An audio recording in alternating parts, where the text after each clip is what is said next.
Scottie Scheffler got in Brian Rolapp's face, and the PGA Tour has been in damage control ever since. Not a rumour, not a whisper from an anonymous caddy. People inside that room are talking, and what they're describing is the most direct player-to-commissioner confrontation this tour has seen in 20 years. Scheffler walked in with a printed schedule breakdown. He sat down, he told the new commissioner, the NBC Sports executive, who has never played a round of professional golf in his life, that the changes he signed off on were going to hurt players, families, and the product the tour was supposedly trying to protect. Rolapp's response was worse than a no. It was a non-answer dressed up as a yes. And Scheffler knew it the moment he heard it. We are talking about a fight that has been building for 8 months across 125 players who are all watching to see whether the best player in the world just wasted his time going to the top or whether he actually moved something. Honestly, I think Scheffler just proved that the new commissioner does not respect the players enough to be straight with them. And if I'm wrong, Rolapp can come out and say so publicly.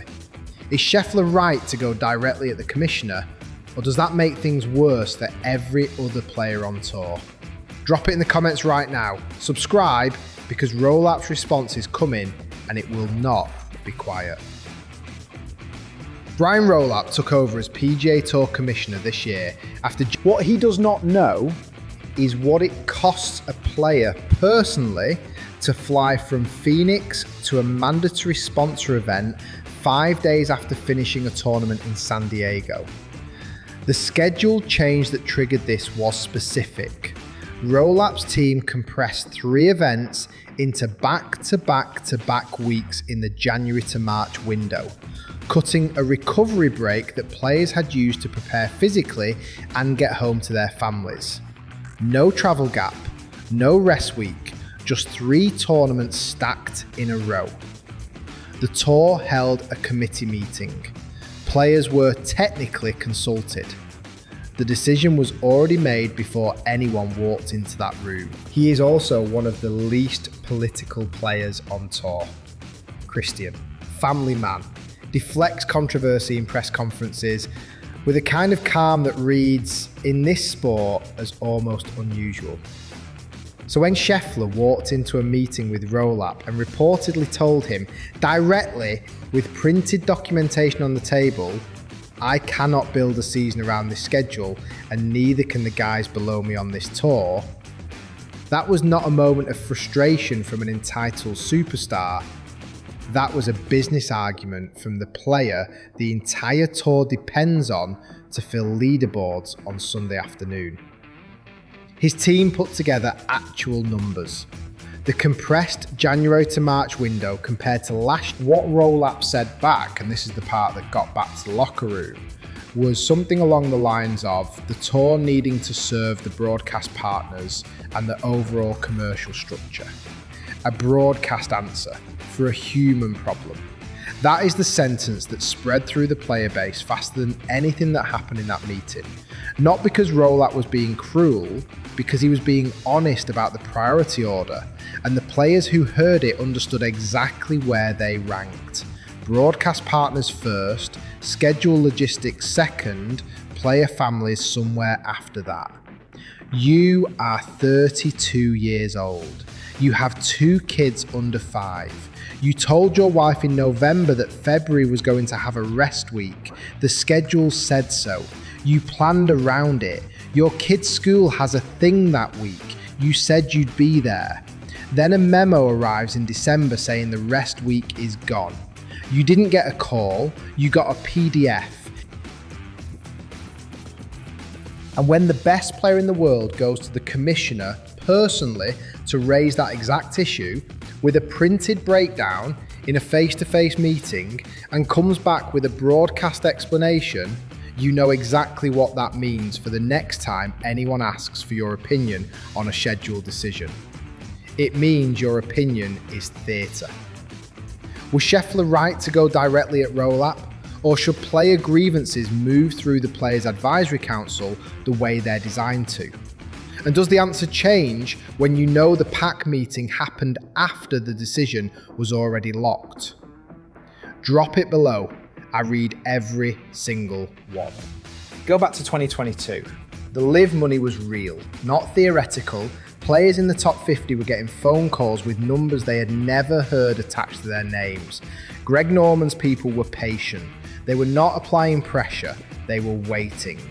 The players who stayed on the PGA Tour made that choice based on something specific.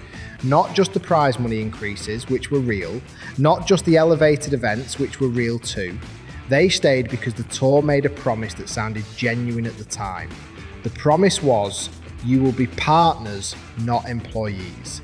Player input will shape real decisions. The Players Advisory Council will have teeth. We are building something together. That promise is what Scheffler cashed in when he walked into Rolapp's office.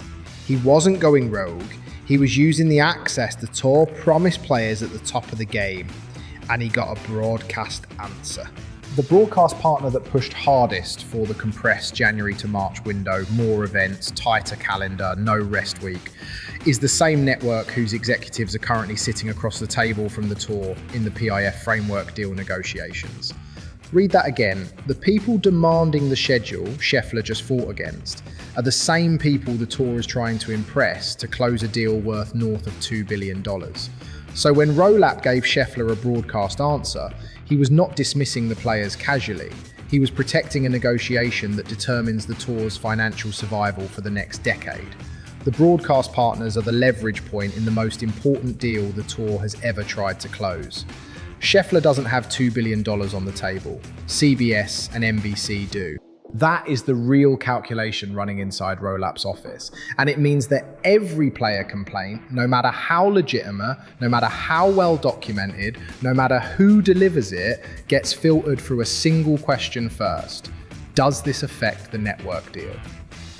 If the answer is yes, the complaint waits. The players built this sport. The networks bought the rights to it.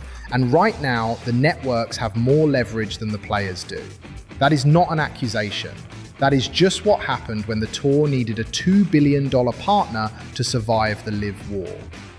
One player went on record this week defending the tour's process. Not every decision, but the process. He said the communication was better than in previous years and that going directly at the commissioner wasn't the right move. That player is Scottie Scheffler.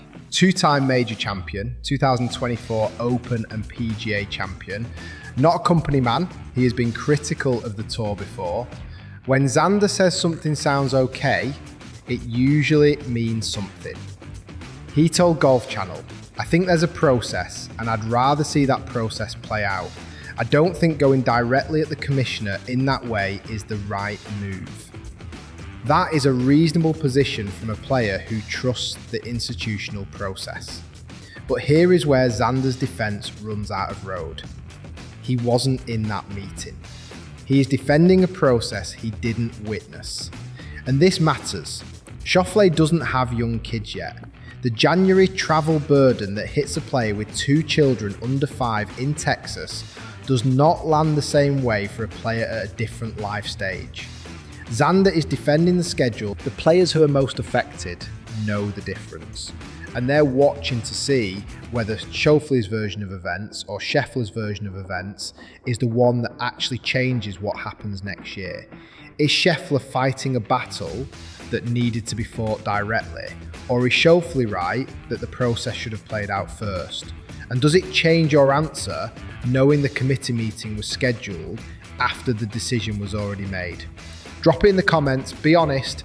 Augusta National opens in 10 weeks. 10 weeks from the end of the compressed schedule Scheffler just fought against.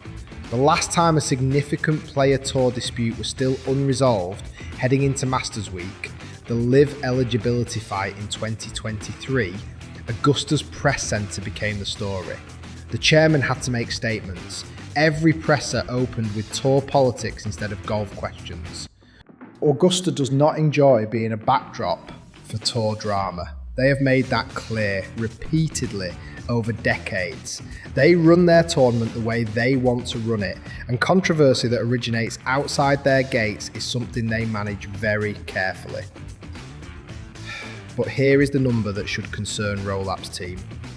In the 3 years since the Live War started, the Masters press conference on Tuesday of tournament week has spent an average of 22 minutes on tour politics before a single golf question was asked. 22 minutes. Scheffler is not someone who has ever chosen the safe answer when the honest one was available. Rolapp should know that. He apparently doesn't yet. Step back from the schedule. Step back from Scheffler's printed breakdown and Rolapp's broadcast answer and Xander's measured defence. Look at the pattern underneath all of it.